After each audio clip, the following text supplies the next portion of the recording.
નમસ્કાર વિદ્યાર્થી મિત્રો, ધોરણ 10 વિજ્ઞાન ચેપ્ટર 5 તત્વોનું આવર્તી વર્ગીકરણ, જેમાં અગાઉ આપણે હાલ 118 તત્વો શોધાયા છે.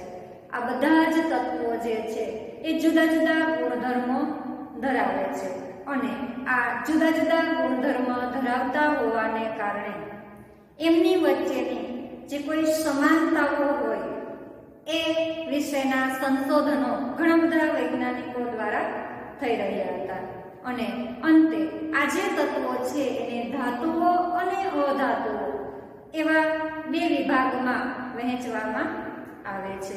તો આ જે બધા જ તત્વો છે જે અવ્યવસ્થિત સ્વરૂપે ગોઠવાયેલા છે, તો આ અવ્યવસ્થિત રહેલા તત્વોને વ્યવસ્થિત રીતે ગોઠવવા માટેના પ્રારંભિક પ્રયત્નો વૈજ્ઞાનિકો જે કરતા હતા એમાં સૌપ્રથમ આજે આપણે ડોબરેનરની ત્રિપુટી વિશે માહિતી મેળવીએ.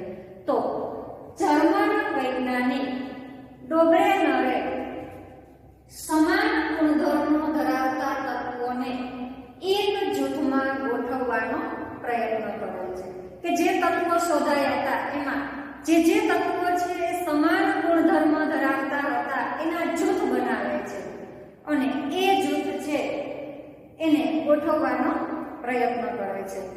તો તેમણે 3 તત્વો ધરાવતા કેટલાક જૂથો છે એને ઓળખી બતાવ્યા અને આ 3 તત્વો ધરાવતા જૂથને ત્રિપુટી કહેવામાં આવે છે કે 3 તત્વો ધરાવતા જુદા જુદા જૂથ બનાવે છે એને ત્રિપુટી કહેવામાં આવે છે.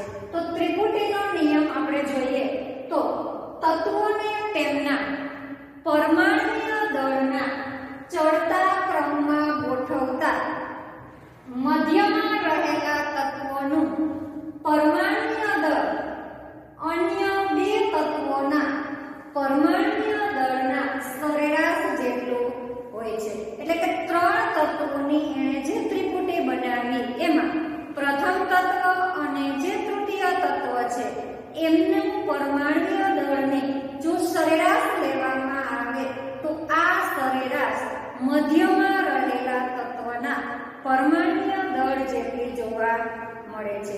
એટલે કે આ પ્રમાણે એને 3 તત્વોની ત્રિપુટી બનાવેલ છે. એના ઉદાહરણ આપણે જોઈએ તો પ્રથમ છે લિથિયમ, સોડિયમ અને પોટેશિયમ. આ જે ત્રિપુટી છે એમાં મધ્યમાં રહેલ જે તત્વ છે સોડિયમ છે.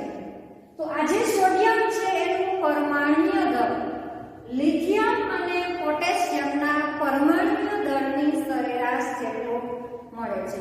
તો આપણે જોઈએ કે લિથિયમ અને પોટેશિયમ છે એનું સરેરાશ પરમાણ્વીય દળ આપણે મેળવીએ તો લિથિયમનું પરમાણ્વીય દળ છે 6.9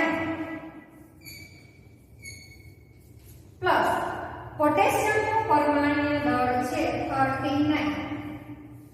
એની સરેરાશ લેવામાં આવે એટલે કે 2 વડે ભાગવું તો આ બંનેનો સરવાળો તમે કરશો તો તમને મળશે 45.9 upon 2 is equal to તમને મળશે 22.9 એટલે કે 23 જેટલું.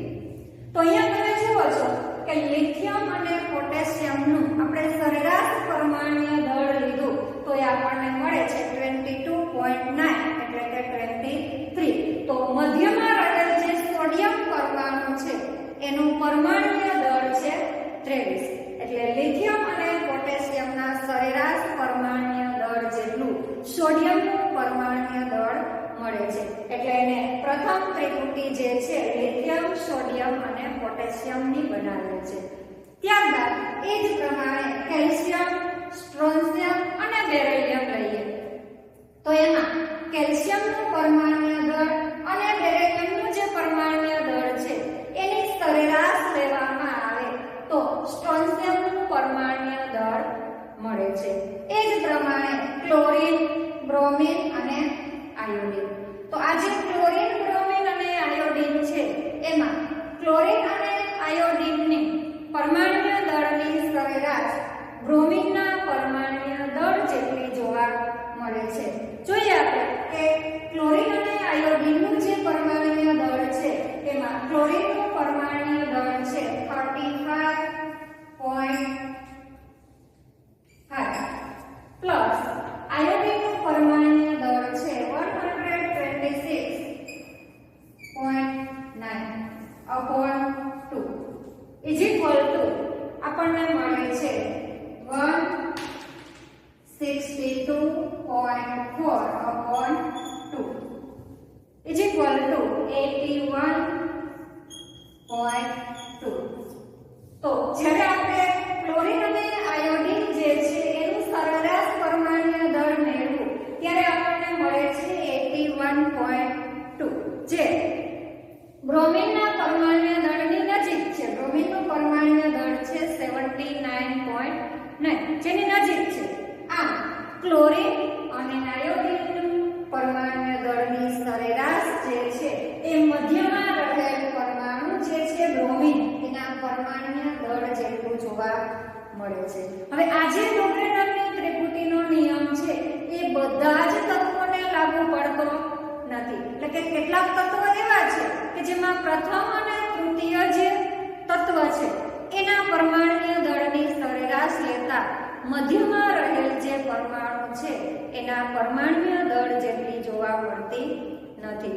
દાખલા તરીકે અહીંયા એક ત્રિપુટી આપેલી છે N P અને AS જેમાં N નું પરમાણ્વીય દળ અને AS નું પરમાણ્વીય દળની સરેરાશ લેવામાં આવે તો મધ્યમાં જે રહેલ તત્વ છે P એના પરમાણ્વીય દળ જેટલી જોવા મળતી નથી. એટલે કે બધા જ તત્વોને આ નિયમ લાગુ પડતો નથી જે આ ડોબ્રેનરની ત્રિપુટીનો નિયમ છે એની મર્યાદા છે.